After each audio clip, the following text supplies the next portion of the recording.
All right, Shalom. All praises unto Yahweh. Bahasham Yahweh Shai, Bahasham Rakah Kodash. Double honors unto the apostles and the elders of Great Millstone. And Shalom to the hopeful elect Akim that are teaching this word.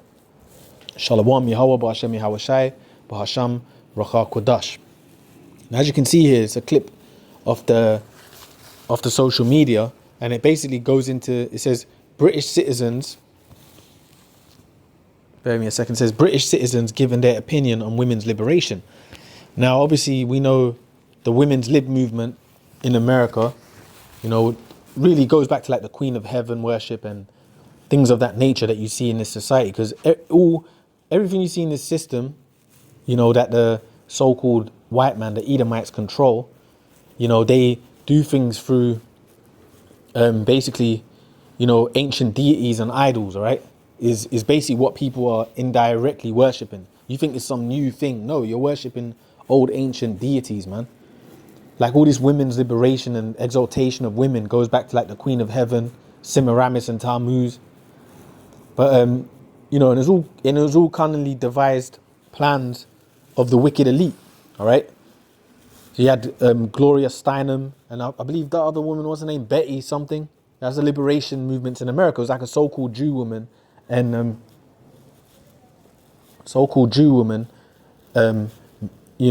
and using Jake during like the civil rights movements and stuff. They started throwing in, women's liberation, and they started throwing in the LGBTQ, etc., etc. But anyway, these things, when they were new in society, this is a clip here where they ask these people in England what they believe about it, these women, right? And people in general. Let me play what they say, but it just shows you, because these things that's happening, the women's lib and everything, is a new thing. The past 20, 30, past 40 years, or let's say 30 to 40 years, is really a new thing. Because even before, like during the turn of the century, the 1900s in the world, in England and America, women were in order, were in more order than they are now, basically. They dressed appropriately, they spoke appropriately. It was the man's duty to go out and earn the bread, and the women stayed at home and bed, looked after the family, which is the correct order. But Esau deals with everything to create chaos, which is what we have today. Women have compassed men, which is prophetic. So let me play this here. For a woman to work and for a man to stay at home. You don't think it's right? I don't believe in women's lib. Why not? I don't believe in women's lib because... And this will be this lady here now saying she don't believe in women's lib, right? And she said a man should go to work and a woman should stay at home. She's probably some young girl's grandma now. If she's still around, she's probably a grandmother of some young feminist, dyke, weird type of broad today. These modern women you see, this is their grandmas, man. And this wasn't that long ago. Now you see these women today, half their heads shaved, wearing military boots, stomping up the street, and no femininity about them at all. But these was their mothers, man, at that time. So it just shows you that feminism has created just wicked spirits out here, man. From sheer biology, a woman has babies and a woman has to look after her house. I mean, it's more or less impossible for a man to do that. I just think that a woman's place really is in the home, and a man should go out and earn his keep and look after his wife, really. What would happen if it came to a clash between your careers, her interests and yours, career-wise? I would retire gracefully. Would you be willing to look after the home and the children while she went out and earned the income? Not that gracefully, I didn't. No, I'm old-fashioned, you see, naturally, and I think a woman's place is in the home looking after her children. I think the man should be doing the actual work. I think the place for a woman is in the home. Of course, I'd like the wife to do some part-time work, but it's very limited, and everything has to revolve around the children. Children come first, and that's about it, really. I agree, basically. I mean, I wouldn't like to leave him for anybody else to bring up. I don't think that's right. But I enjoy doing my part-time work, and I think once he's at nursery school, I'll go back out and do more part-time. I'll always be at home whenever he's at home. I just don't like the idea at all. Do you think that it is wrong for women to go out and earn the money and for men to stay at home and look after the family? Yes, definitely. It's bad for his ego. You shouldn't. They get too domineering. You give them too much money. What do you mean they get too domineering? Well, if they had more money than you've got, then they tell you what to do. Boom. This guy hit the nail on the head. See that? I mean, these are all these devils from Britain, by the way. I mean, some of these people are obviously Jake as well. But it's funny because even this guy made a great point. You give them more money, let's say, you know, better work positions. Now they think they're better than the men. So it was all by design. And really, the women's liberation movement was really designed to attack the so-called Negro family. All right?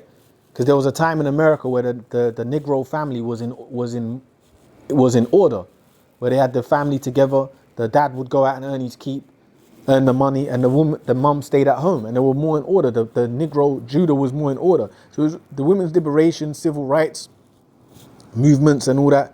The civil rights movement with Martin Luther King and whatnot really fucked Jake up, because then they started adding in women's lib, the LGBTQ, destroyed the family, took the man out of the home, give the women good jobs, high-paid jobs, and the men, you know, we taking away the labor-style jobs, closed industry down. So it put women in an advantaged position in this society. So basically it was to disorganize the family. And this man just hit the nail on the head. You give women power. So money's power in the system. You give them that money and you give them the authority position. Now they look down on men, which is what you have today. Do you always tell your wife what to do? No, I don't. We go halfway. But You know, that's the point on that. You know, that's the point on that. So let me read this.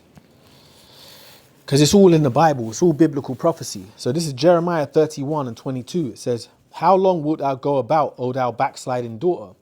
For the Lord hath created a new thing in the earth, a woman shall compass a man." And the backsliding daughter, that's referring to the nation of Israel. So-called Negroes, Latinos, Native Americans. The Lord looks at us like a woman, basically, our nation. And we're backsliding. So we've been going off. So what did the Lord do? He set it in the spirit that women will compass men, which is what you have today. Because, you know, brothers kind of touch on this. If we was in slavery, which we are in slavery now, and our women were with us, you know, the Latino woman, the Negro woman, they were with the Israelite man, the hell wouldn't be so bad. You know what I mean? You probably wouldn't even mind catching some of the hell from Esau, because you know that your house is in order when you get home, your woman's cool and all that. But now, you know, it's all fucked up. We're in captivity under Esau. Our women are against us. So it was the Lord that did this. It was a punishment. But also he did, you know, the Lord does things in stages, man. So he set it in motion through these wicked elites, through things like women's lib, etc. All right?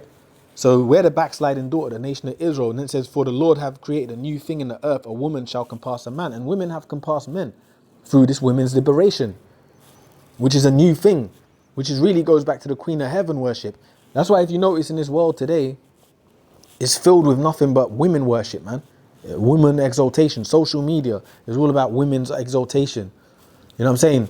It could be like a bunch of single women dressed up like pretty much with nothing on, yeah? And they're flaunting themselves on social media, how exalted they are, how great they are, their travel vlogs, all this bullshit. That's all part of women's lib, man. And really the ultimate thing with feminism and women's liberation is to really destroy the man. It's an ideology of the destruction of men. That's why when you see a lot of these modern women, they actually have it in their mind that they hate men. All right? So this is the type of people you're dealing with out here, man. But it tells you here, it says, "For the Lord hath created a new thing in the earth, a woman shall compass a man." And it's a new thing because 100 years ago, 50 to 60 years ago, within the Western society, women weren't ahead of men. Men were ahead of women. It was still traditional, so to speak. Go back to the ancient world, women were in more complete, they were wicked still, but they were more ordered, in way more ordered than they've ever been in this system. You know? See, the woman's place, even one person said it in those interviews, biologically, they're not over men. So that's what it is. All right? They have their purpose and the man has his purpose. It's not about hating one another. It's about cohesion. But in this system, what it's about is hating each other. Men and women do not get along. There's a hatred because of this women's lib bullshit. All right? And the hatred mainly comes from these women. You know? They got all the power in the world. They got the better positions. They got these better jobs and whatnot. But they still hate men. there's always that battle going on. And you got to have the eyes to see it. So it tells you here, a woman shall compass a man. So that's what's happened. Women have compassed men in this society. Let me read this here. This is 1 Corinthians 11:3. It says, but I would have you know that the head of every man is Yahushai, and the head of the woman is the man. Right? This is the natural order of life. It says, but I would have you know that the head of the man is Yahushai, and the head of the woman is the man. And the head of Yahushai is the Heavenly Father, Yahweh. All right? That's the order. The head of men, as an Israelite man, we're supposed to worship Yahweh Shai. All right? And over Yahweh Shai is Yahweh. So that's why we praise in those names, Yahweh, while Yahweh Shai. All right? That's the order of a man. And it says, every man praying or prophesying having his head covered dishonoreth his head. But every woman that prayeth, oh no, the point I wanted to get is there. Yeah, but I would have you know that the head of every man is Yahushai, and the head of the woman is the man. Yeah, it says, and the head of Yahushai is the Lord. All right. Yeah, that's the point on that. So bear with me a second.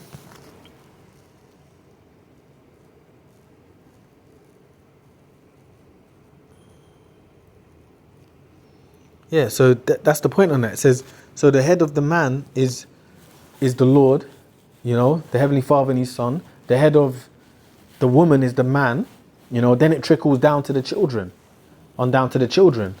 So that's the natural order. But what is it in this society? This society is godless. No one believes in the true Lord. Well, really, this is how it goes in this society. The head of the man is women in this system, right? Women is the head.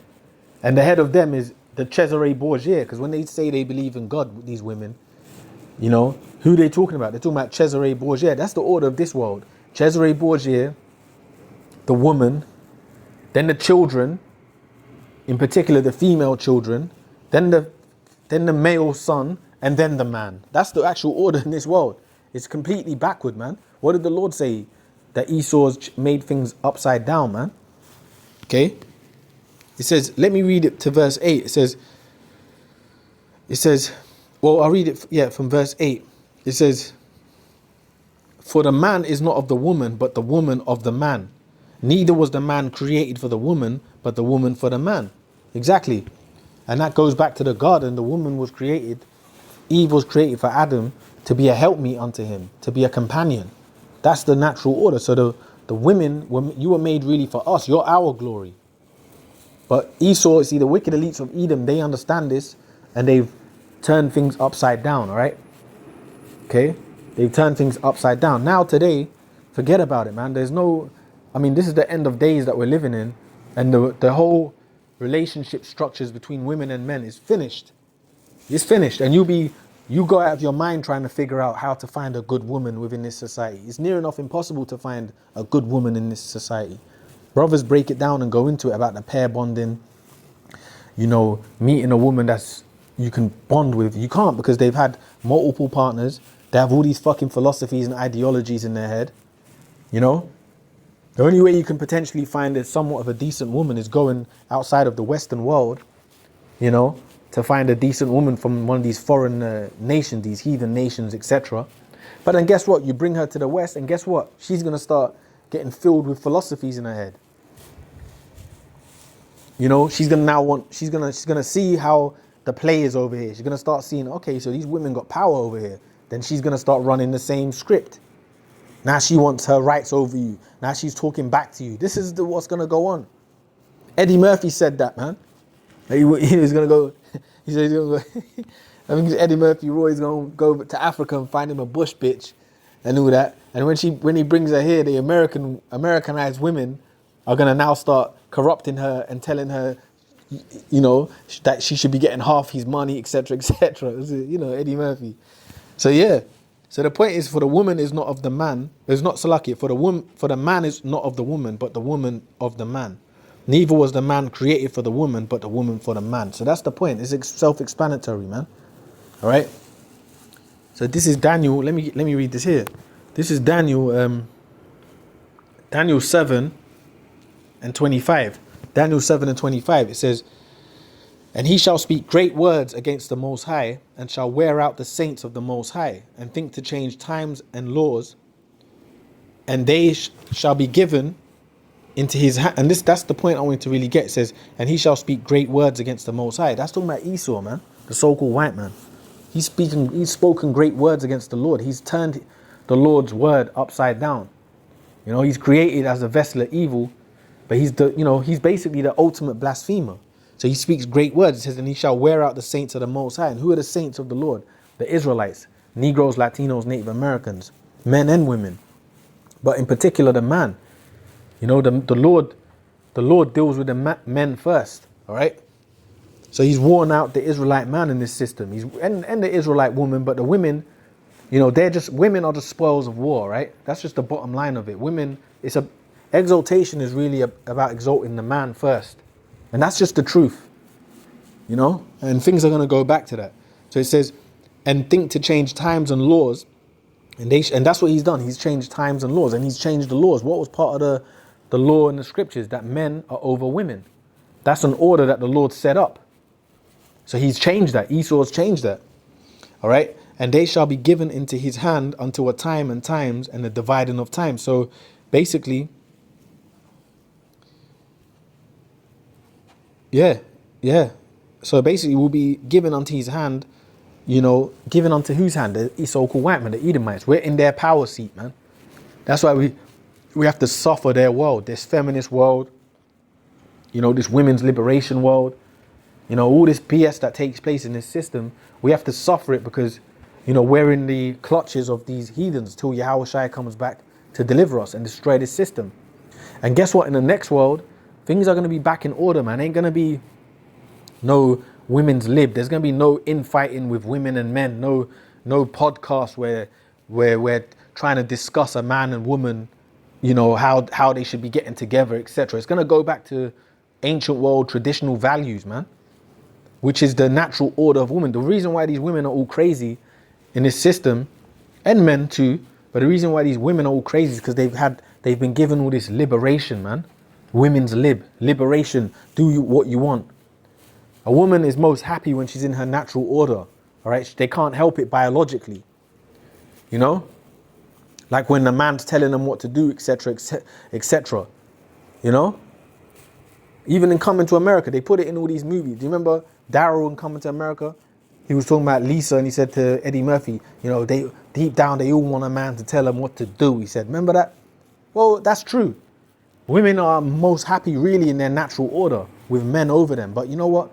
This liberation has created this psycho world, man, where they have these split personalities, man. They want to just do what the hell they want, which makes them even more worse. So women's liberation is of Satan, man. So that's what it is. And Esau knows that. And what did he do? He changed the laws. He's the one that created, through obviously the inspiration of Yahweh Shai, he helped to, you know, give these devils the power to conjure up this wickedness. You know? So you know, with that, I'm going to say all praises unto your own. Hey, Lord willing, this shit gets destroyed soon, man. Lord willing, you know? So with that, I'm going to say all praises unto Yahweh, Ba'Hashem, Yahweh Shai, Ba'Hashem, Rakah, Kodash. Double honors unto the apostles and the elders of Great Millstone. And shalom to the hopeful elect Akim that are teaching this word. Shalom, Yahweh, Ba'Hashem, Yahweh Shai, Ba'Hashem, Rakah, Kodash. Shalom.